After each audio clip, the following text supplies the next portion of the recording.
How's it going? This is Ricardo, and in this video I'll show you how to remove the input-output board on a Dell Chromebook 5190. If you're looking for parts for this laptop, go to our website and use this coupon for a 5% off discount.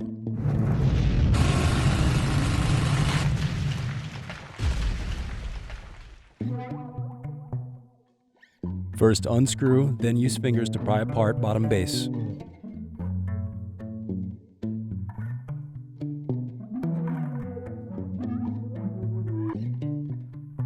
Now remove battery screws. Then remove brackets and disconnect battery.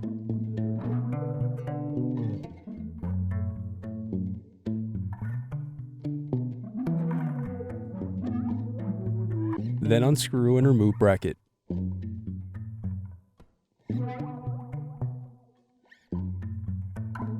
Now unscrew and disconnect input-output board.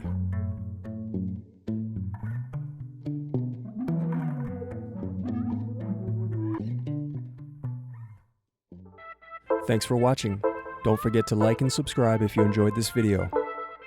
And if you need more, check out this playlist to watch other tutorials for your laptop. You can also click here to find parts for your laptop at partspeople.com.